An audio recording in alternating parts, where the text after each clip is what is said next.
Sengoku Temple has.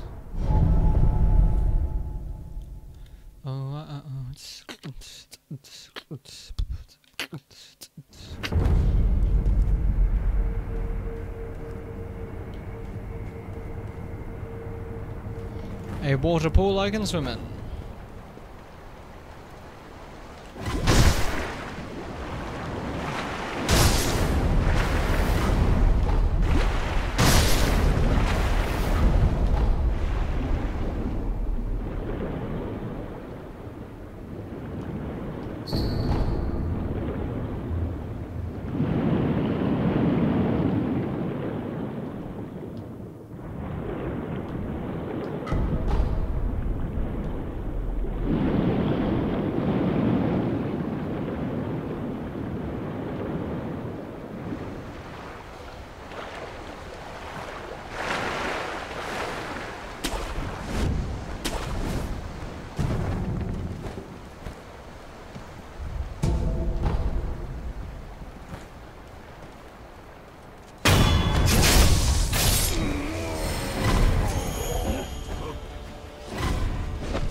Getting out of hand. Now there are 3 of them. Motherfucker.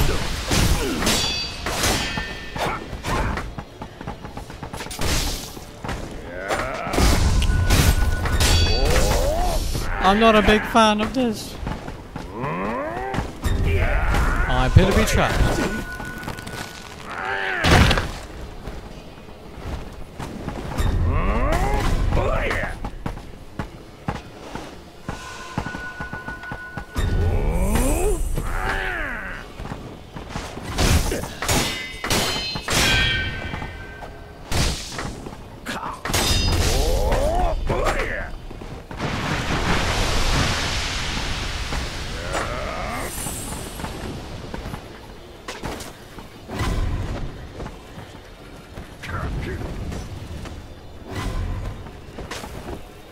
Damn it. I did such an epic advanced move last time.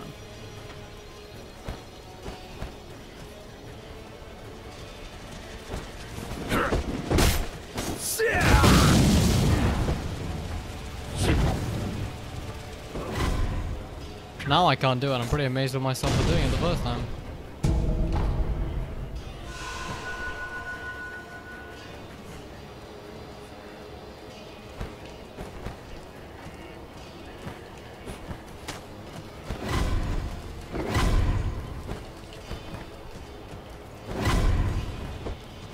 How did I do this last time?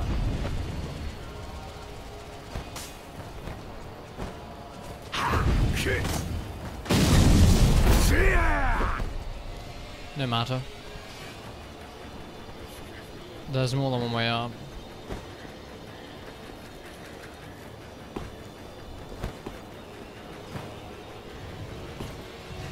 I guess I'll go all the way around.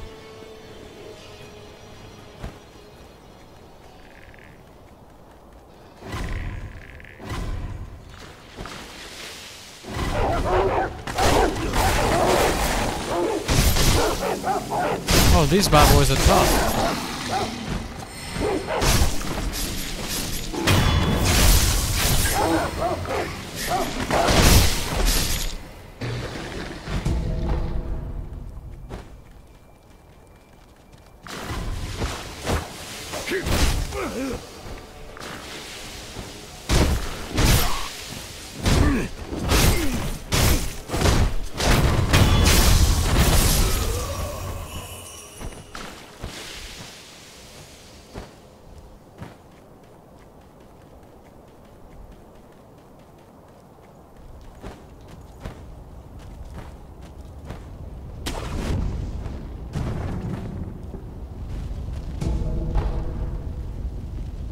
sense.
消えちゃった。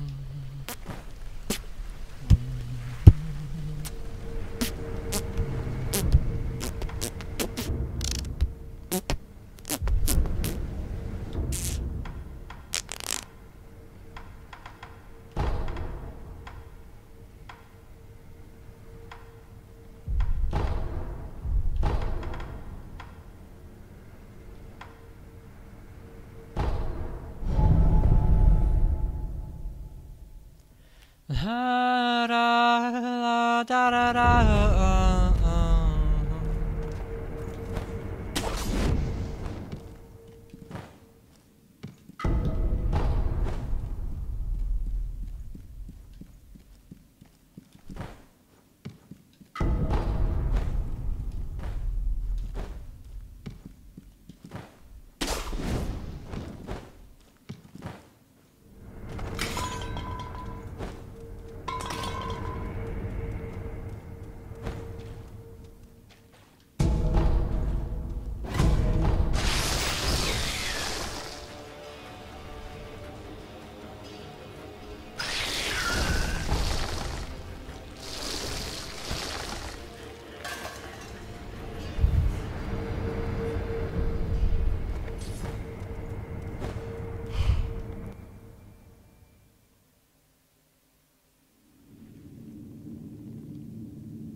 猿が3匹、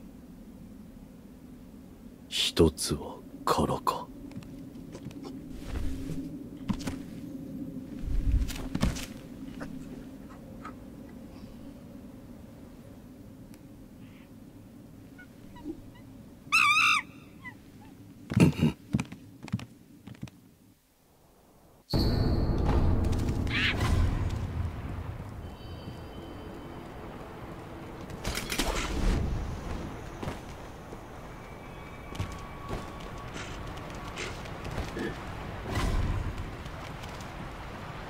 そなたもこのそして使命を、それならばさすれば。ああ、ここは大抵静かです。ああ、かつてあなたと同じくしばらく猿たちを追いかけていたそなた。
どうかお許しください。あの子たちはただ私を守ろうとしてくれただけ。なれどそれは叶わぬようです。目を閉じてください。奥の院にて終わりいたしましょう。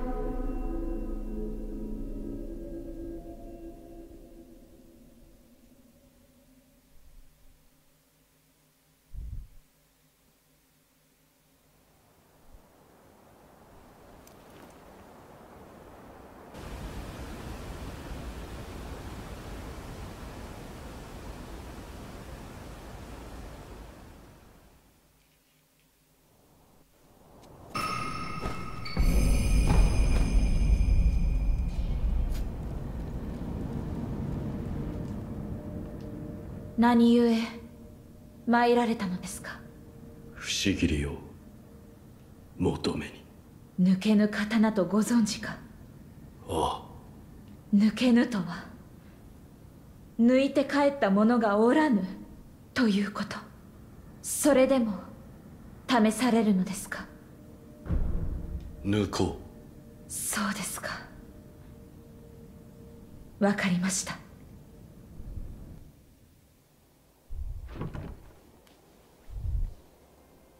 覚悟が終わりならば改められよ。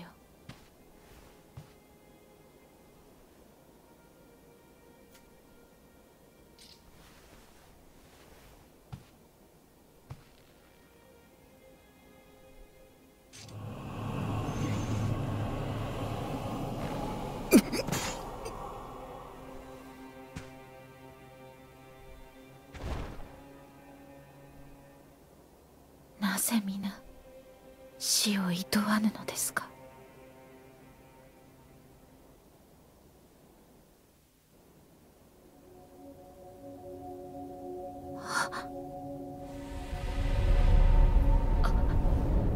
あなたは一体。その右目、流因の呪いを受けているのですね。不思議り。確かにもらい受けた。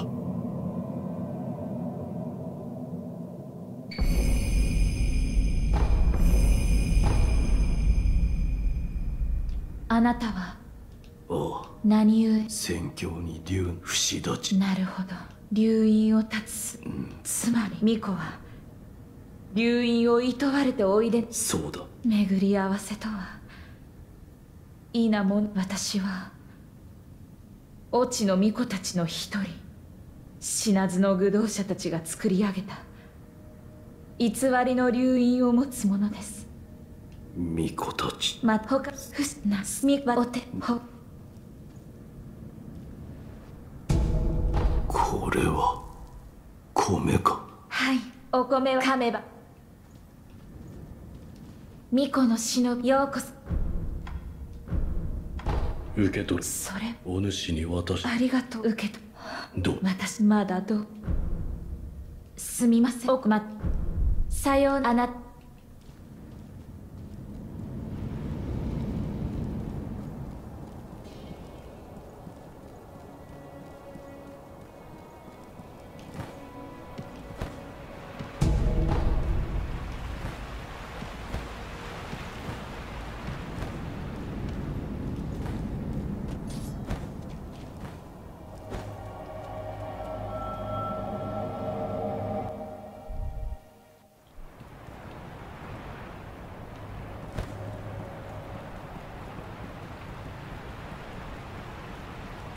そなた使命など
そこのお主もし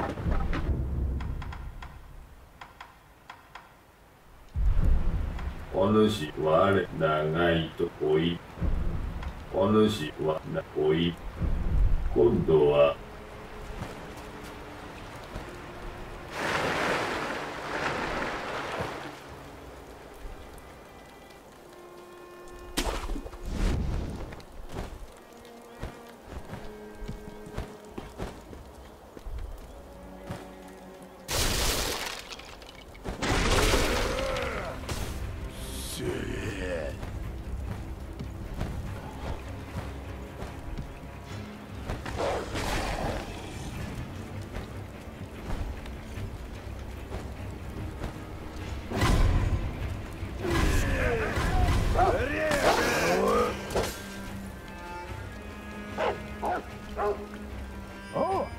ここを開けやがれ。こそこそと隠れてるのは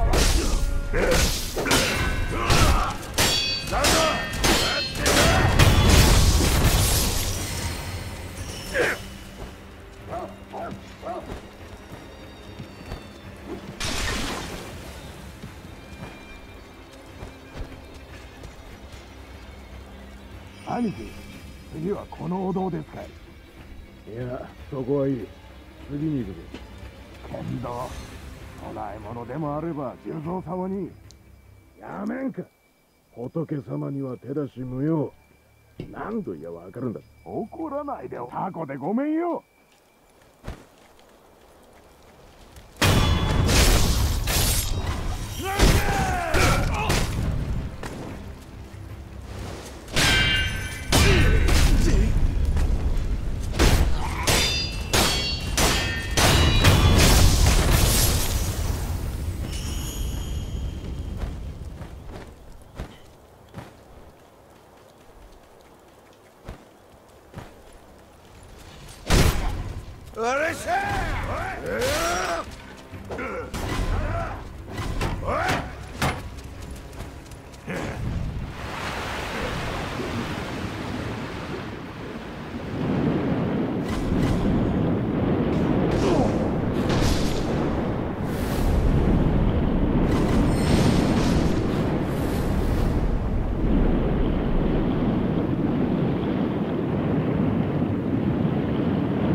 前どうやら示唆にわかっそれ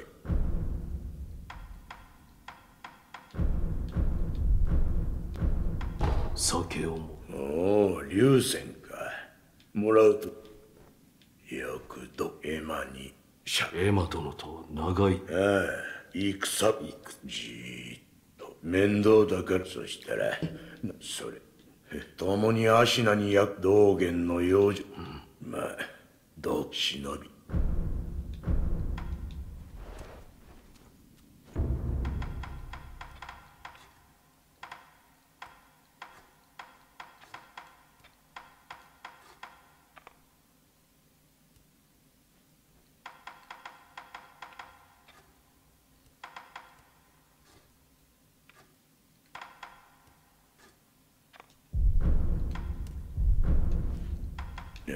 茶でもではなまた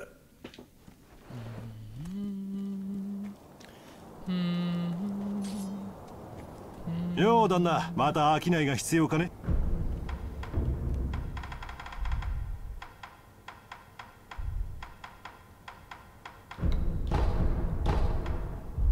じゃあな。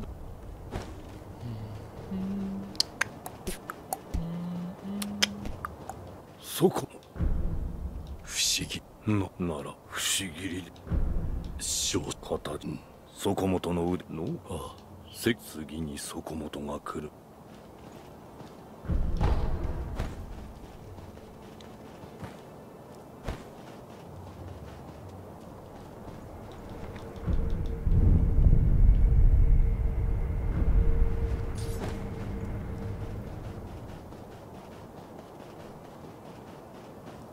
よう追い腹を切れなんだ胸覚悟あしょさあ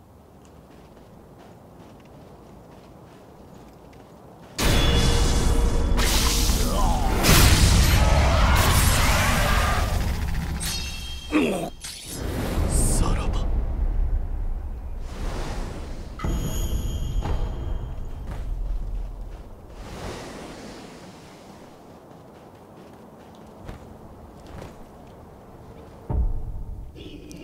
Let's find out what the hidden tooth uses are.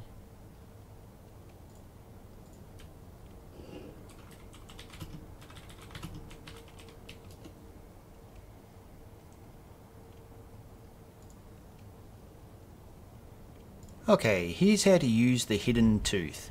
We'll use the Harada Estate Purple Ninja to demonstrate. To begin with, let's just let him kill us without using the tooth so that we can draw a comparison between using the tooth and not using it. Once we've been killed, look at the lower left of the screen and notice that upon resurrecting, we have a black strike across our resurrects. That black strike means we have no resurrects left, meaning we are on our last life. So let's let him kill us again. Because we have the black strike, we now die properly and will respawn back at an idol, effectively having had 2 lives to try and beat him. Alright, let's do that again, only this time imagine he's kicking our butt, our health is really low and we're pretty sure he's going to kill us. To prevent him from doing that, we'll activate the hidden tooth like any other item to kill ourselves, robbing him of the killing blow, right there. Notice when I resurrect that there is no black line across our resurrects, meaning we've still got 2 lives up our sleeve. I'll let him kill me again. Okay, now if I resurrect, the black line will be back, meaning this is now my last life, or another way of looking at it, my last chance to kill him. If he kills me again, I will die properly and I'll respawn at an idol. Now the same thing will happen if I use the tooth to die again. As long as there's a black line across your resurrects, it means you're on your last life no matter what you do. So I'll use the tooth right there and you can see that's it, I'm now dead. So now let's use the tooth to constantly rob him of ever being able to kill us and see what happens. And this is where you get to see how valuable the tooth really is and how it can easily turn the tide on what might seem like an unwinnable battle. So imagine this is a real fight and we're fighting him trying to do well and it's going pretty good, but then things go bad and he starts to hurt us. Okay, so I'll let that happen. And now I'm in trouble, so I instantly activate the hidden tooth. And if this was a real fight where I was actually having trouble, then I would probably want to wait until he moves away a little bit. I'll just bide my time so that I can resurrect and also have a bit of space to activate a healing gore. So okay, I resurrect, I activate the healing lord, and notice my next 2 resurrects are still intact. Okay, there's no black line across them, so I'm feeling pretty comfortable. I keep fighting him, but you know, it's too good, and he starts to get the better of me again. So now my health is low, and I say screw it, and I use the hidden tooth once again, robbing him of his killing blow again. So I activate it right as soon as I get space. I'll activate it right here, nothing we can do, can't get the killing blow, I'm dead again. Now I should point out, I could have activated that at any time because it's an instant activation. I didn't really need to get some space, I only did that so I'd have time to pop a healing gourd. But now you'll notice I have 2 nodes above my health bar, one is filled and one is not. The one that is not can no longer be used. Even though there's no black line across it, that empty node means there's no resurrect available in that. You have to fill that up by killing enemies. But I do have one that's filled and that can be used. So the fight's going along and we'll let him take some health off us, just like it's a real fight and we're losing. So now our health's down, we can instantly activate the tooth once again. So if this was a real fight, I'd probably wait to give myself a little bit of space, so I'll time to pop a healing gourd, I'll then resurrect, pop a healing gourd, and the fight can start again. Now what's really interesting is you'll see that there is no black line across my resurrects. There's 2 nodes, they're both empty. Those 2 empty nodes mean that there are no resurrects available. So if I die, I'll die properly and respawn at an idol, and that's whether he kills me or whether I use the tooth again. But as you can see, by using the tooth every single time, I managed to get myself 4 lives to try to beat him instead of 2. In other words, if you use the tooth properly, you can effectively double the chance of getting the fight. All you have to do is use it to prevent any enemy from getting the killing blow. Okay, that's it for this video. Bye for now.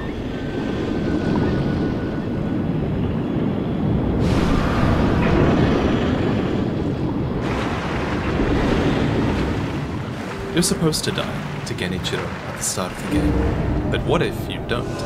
That thought was teasing me for weeks after the game's release, and as I got good against him, my mind began to race with ideas. Maybe he won't cut my arm off, and maybe I'll go through the game without a prosthetic arm. What if I'm able to turn his bow into a prosthetic weapon? I thought maybe the credits will roll right here and now. Game over. What if it just...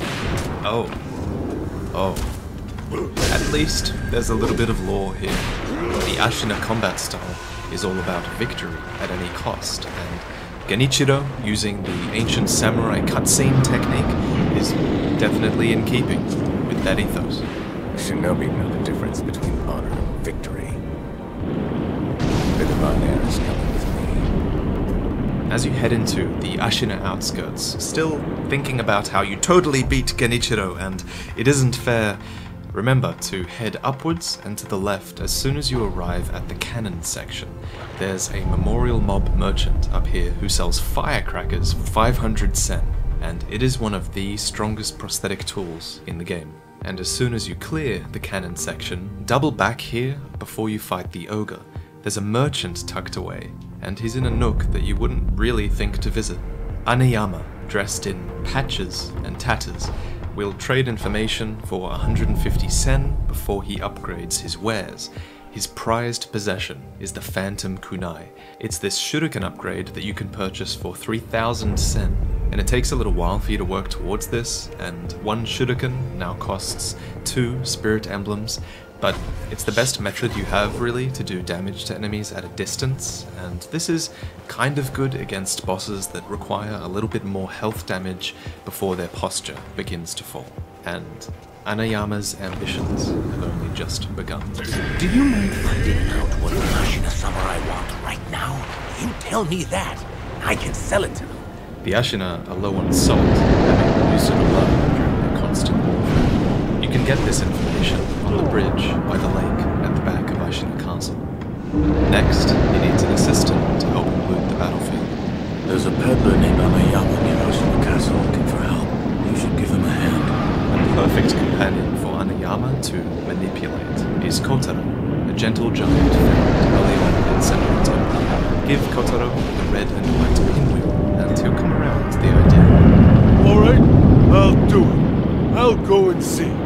This unlocks a few more sugars and an infinite store of black gunpowder and scrap iron. But for the ending to their questline, I'm I'm going to keep you around till the end of the video because it contains spoilers.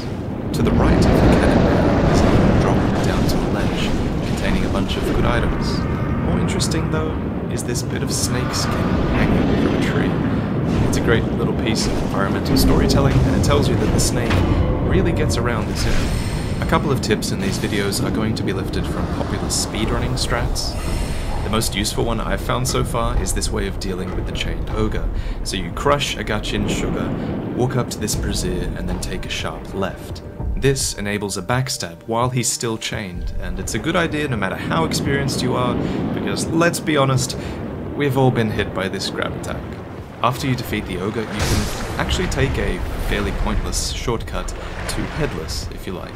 This gap in the wall enables a wall jump to this ledge, allowing you to open this door from behind, and enabling you to die to Headless faster. If you didn't know, all Headless enemies drop Spiritfall consumables, which are infinite use versions of the sugar items that consume 3 spirit emblems. They don't last quite as long, but if you have 2 Divine Confetti handy, then you have a shot at beating this Headless, which drops my favorite sugar, Akko. And while we're here, did you know that Sekiro actually has a passive ability called Night Eye? It's explained in one of the loading screens, and you can actually see it activate when you're in a dark place. And speaking of eyes, after this encounter, look to the right of the first idol you come across. You'll find a small Senpo assassin who dreams of marrying the Great Serpent. This is weird, so kill him and you'll receive the herb catalog scrap, which details where exactly to offer oneself. This explains the palanquin within the valley, as there are 2 examples in the game of these being used for marriage, and them being used in this really formal ceremony might explain why the snake briefly stops its aggression towards us when it spots us going inside. In an earlier video, we talked about what happens if you don't take the second death blow on main bosses, so maybe something will happen to you if you don't take a second death blow on the snake later on. Sekiro is tough. Even for Souls fans. Especially for Souls fans, actually. Your muscle memory works against you in this game. But instead of leaving an embarrassing review on Metacritic, stick with it, because honestly, the combat could become your favorite of any From Software game, like it has for me. This video contains tips for those that are struggling, and also fascinating little details that I guarantee even the most seasoned player has missed. First, did you know Sekiro actually comes with difficulty settings? Finally, right? After you defeat the chained ogre, make a right at the Samurai General and jump onto this branch past the small hut. Look for a grabbable ledge, move into the cave with Headless in it, and escape out the back to Senpo Temple. Ringing this bell curses you with increased difficulty, but it blesses you with increased item drops. Enemies actually don't become much harder, but bosses do, so remove it before you fight a boss. Yeah, my first tip for new players is make the game harder. But hear me out, because now that you have the Bell Demon active for better crafting material drops, we can talk about grinding. It's honestly something that I recommend every player does at least once, because not only does it give you gold, experience, extra healing items, and crafting materials, you'll hone your combat skills in a predictable environment, which means that you'll actually see yourself become more efficient at taking out all of these enemies. The best early game location for grinding is undoubtedly, I think, the first stretch of the Hirata Estates, where enemies give 34 experience, 23 gold, pellets, and also rare crafting materials like scrap iron and even black gunpowder. Now, there are 2 items you absolutely should use up while grinding: green and gold Mibu balloons. Before you start killing enemies, pop the green Mibu balloon, which increases item drop rate. However, don't pick any of it up yet. When you've finished killing your entire run's worth of enemies, then pop the gold Mibu balloon, which increases gold acquisition, and it actually applies retroactively to all of the gold that you've left on the ground, which means you can run back through the area, listen to the sweet, sweet sound of gold clinking, and then start a new run, killing a few more enemies for gold before that balloon buff disappears. It's very efficient. This whole process should give you at least 4 experience points to spend, and there are 3 skills I consider to be baseline for anybody. First, there's Mikiri in the Shinobi Art Tree. There are tons of enemies that have devastating, perilous thrust attacks, and by dashing towards them, Mikiri gives you what is actually a very, very forgiving option to completely nullify their damage, and you also deal a bit of posture damage as well. After this, you can invest in Suppress Presence, which drastically improves your stealth. Next, in the prosthetic art tree, Chasing Slice, a skill that's really, really good with the shuriken arm, and honestly the shuriken is probably the best prosthetic for general combat. It's cheap, it allows you to interrupt enemies, it allows you to finish off weak enemies, and you can chain together combos and enemies really, really well. Use this. If you have a ton of gold and you're at a loss as to what to invest it in, you should always have options. The best option is gold pouches. These are consumable bags of your own money that prevent it being lost upon death. They cost about 10% of the gold that you spend on them, but you will always get value from these, considering you're gonna lose 50% of that gold if you die, so buy them whenever you see them, seriously. If you have nothing else to invest in, you can buy spirit emblems, which actually only cost 10 gold at the start of the game. When you do die, you spread Dragon Rot, which reduces your chance of receiving unseen aid. A lot of people ask me what type of death spreads Dragon Rot, so here's the answer: only true death spreads Dragon Rot. If you die and resurrect, that death does not spread Dragon Rot. If you ever feel that you might die because you're out of gourd or something, just peace out instead. Every player now has a homeward idol, which unlike in previous games can be used to teleport you back to a checkpoint for free. This way you won't lose half your experience, you can invest your gold, and those around you won't get dragon cancer. If your quick select bar ever starts to feel cluttered, remember, holding down left or right on the D-pad will immediately skip you to the first item on your bar, which should always be your healing gourd. Honestly, I'd recommend you only ever keep gourd and pellets on your bar. The rest are items that you can just use situationally in the pause menu. And pellets are really good, you get a ton of them throughout the game.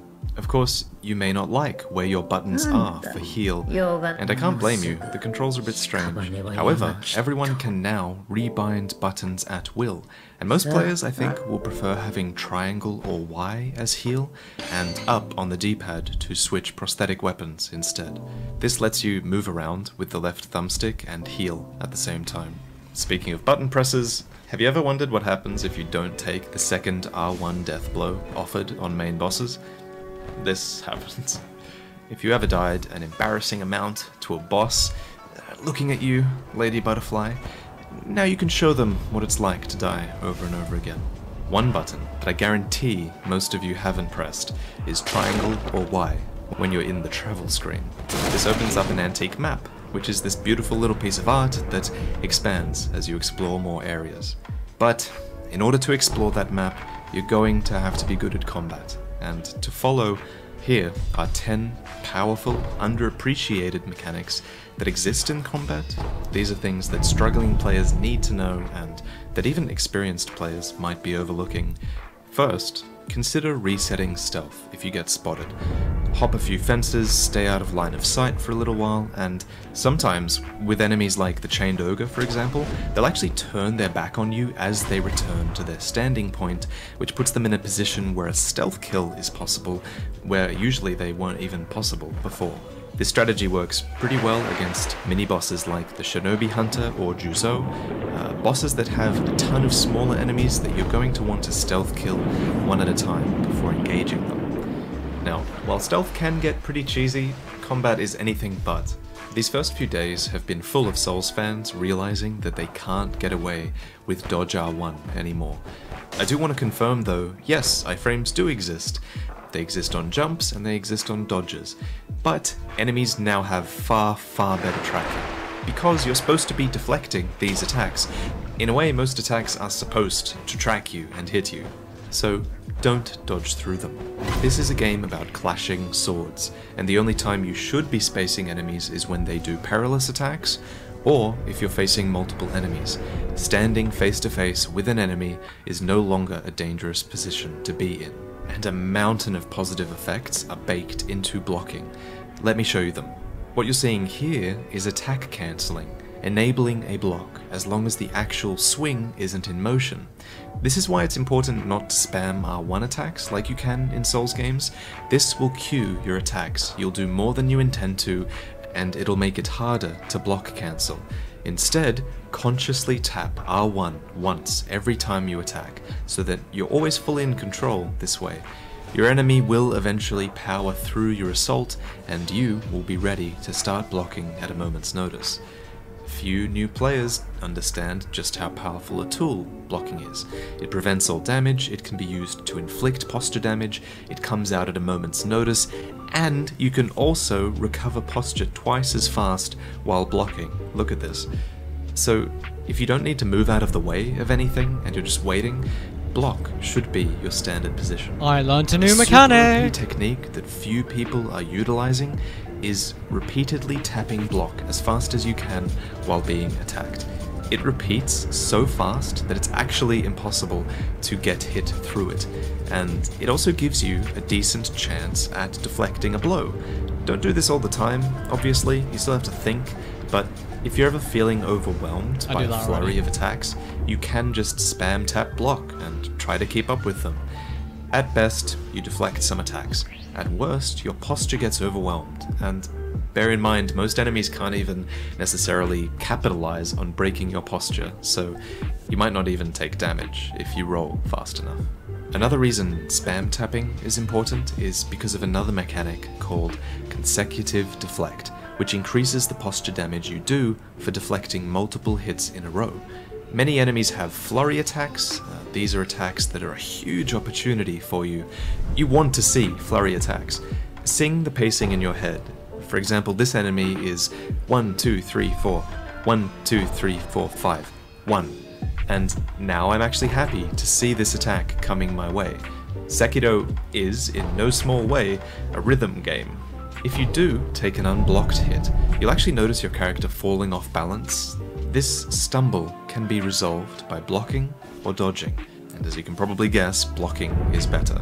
Your recovery is actually immediate if you turn it into a deflect. Enemies can get perfect deflects as well, and while they don't reduce your posture, they do affect the flow of your attacks, giving you a brief pause and putting you back to the first attack in your sequence.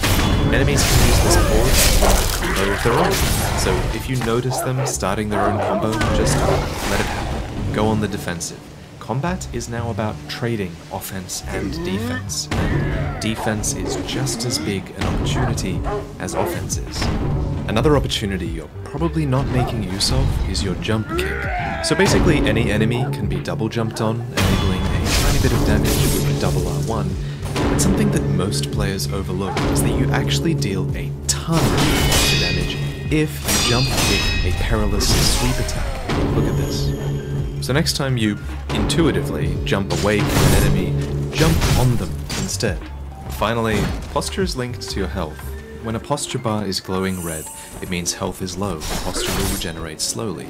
To kill most of the later bosses in the game, you actually have to be very aware of opportunities that allow you to deal health damage, because posture damage at the beginning of the fight is going to be worthless.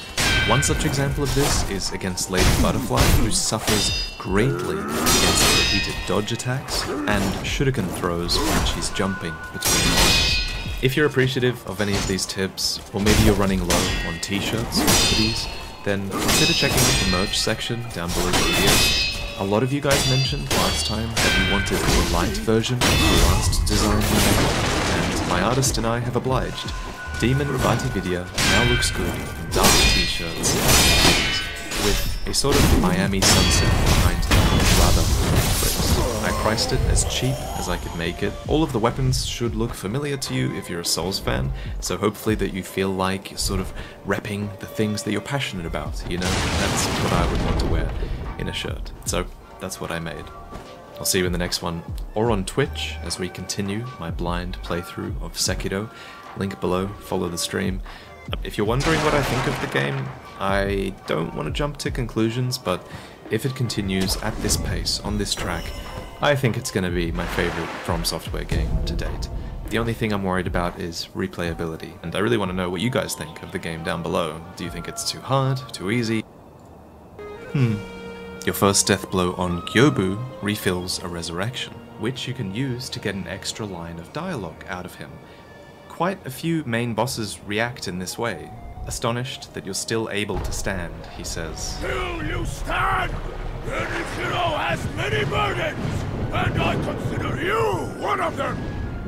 A third resurrection is possible with a Jizo statue, and while Gyobu says nothing here, this technique will be used in our next video, which is about Ashina Castle, which reveals a fascinating little piece of lore about a character here, so subscribe and click the notification bell thing as well so you don't miss it. After Gyobu, go up the staircase and have a chat with the guy in the Tengu mask. He gives you a task to kill rats, vermin that he says are creeping about Ashina's lands. Senpo assassins count as rats, and there's a group of them to the right of the castle gate. Go up there, kill them, then go back, and you receive the Ashina skill tree, which includes, honestly, probably the most powerful abilities in Sekiro. You've got deflection enhancements, you've got enhancements to combat, and it also contains, at the end, what is arguably the best combat art in the game, Ichimonji Double. But we'll talk about combat arts in another video. Above the Tengu, accessible with a few ledge hangs, is a set of prayer beads, which you might have missed. And I should also mention there's a gourd seed around the corner at the memorial mob. Just remember, you have to scroll down. I appreciate how gimmicky and well presented the Blazing Bull fight is, right? But this fight probably is one of the less enjoyable fights in the game. Luckily, if you want to skip it, you can. Only do this on New Game Plus because you do miss out on a penalty.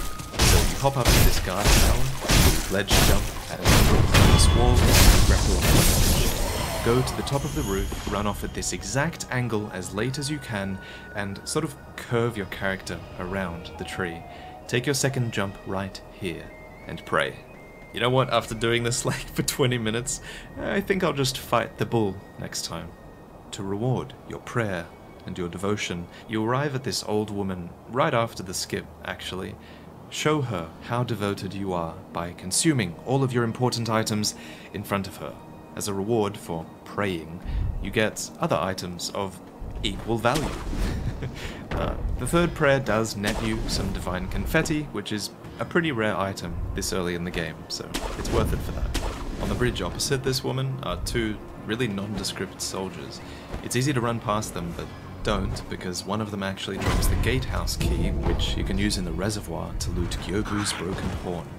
So before some of you type, "I learned nothing new from this video," the horn itself is Gyobu's own helmet, snapped off during the rebellion, and that its description was defeated, Isshin Ashina was so impressed by Gyobu's strength that he awarded him with the spear of none other than Shuzen Tamura, the same general that we see Isshin defeat in the opening cutscene. As we talked about in the Hirata Estates video, this is Inosuke, a man blinded and crippled during his fight with Lady Butterfly. Years later, his mother gives us the means to travel back to the Hirata Estates, talking about the Divine Prince endlessly. But did you know that when you kill Lady Butterfly, both her and her son die? The young master. The events of the past have been resolved. The following 4 facts are really good, but they take place after acquiring the Mortal Blade, and after completing the final sequence of the game. As always, I have an escape route. You can go click the merch link down below and it'll evacuate you from this video to a safer place that's spoiler free, because you shouldn't continue watching if you have not finished the game. During the siege of Ashina Castle, you can take a shinobi kite to the Ashina outskirts, unlocking an invaluable section of the game. Herein, at the outskirts wall stairway, is probably the best farming location in the game. So from the statue, simply head backwards towards the bridge, backstabbing all the way, and you'll receive a boatload of XP, gold, and rare upgrade materials. 17. Maybe it's best if you did miss this one, honestly. When we left Anayama, he was overjoyed with the companion we brought him, but now, during the siege of Ashina Castle, he's bitten off more than he could chew. They took it all. My money, my stock, everything. But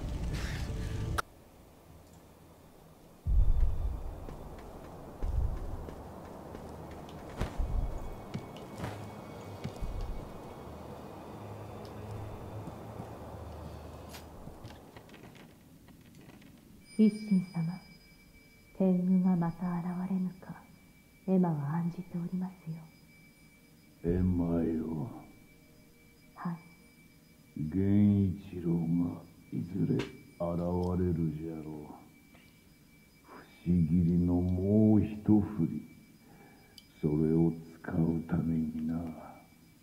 アシナを守るためならば、己のすべてを投げ打たれるおつもりでしょ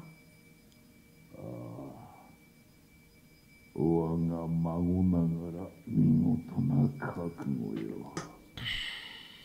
じゃが苦労の血を使わせるわけにはいかぬ。刃を震えるのもあと幾度か。その時まで天狗はしまいじゃ。あのお方がいます。SEKIROか。仏頂面だがどこかに行くめな。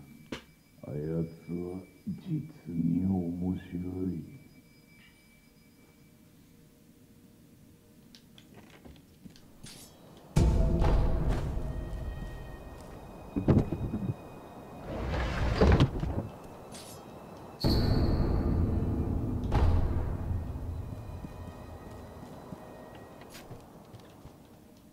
一心様は私が目を離すとすぐにどこまったく。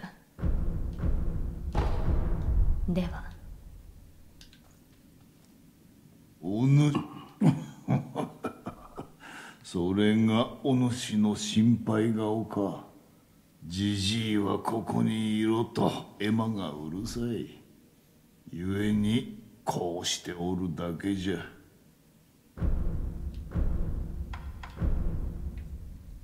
酒どれ勝ち戦の時足なし国取り戦取られたものそれ元我ら源からそれをじゃが当然に蹂躙されずっと長い源の水を祀るうまい酒を飲んでもだが世が乱れた。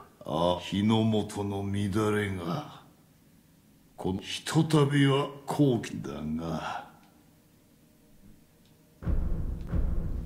酒をおお猿ぜお主この酒の別の名を知らこいつはな修羅をそれは一体切り続けた者はやがて修羅何のために切っていたそれすら忘れただ切る喜びのみに心をとらわれるのじゃ。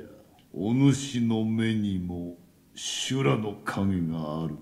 せいぜいわしに切られぬよう肝に銘じろ。はっ。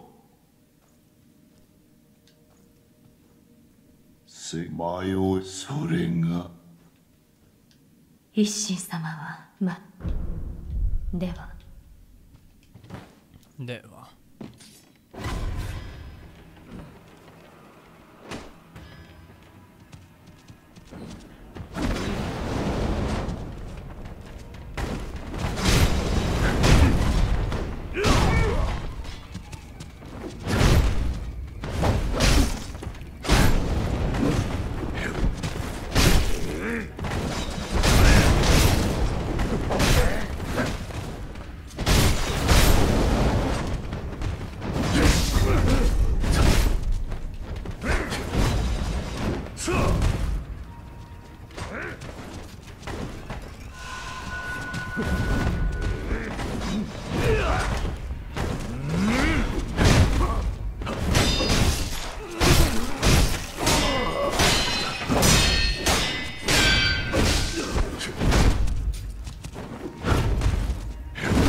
Yeah.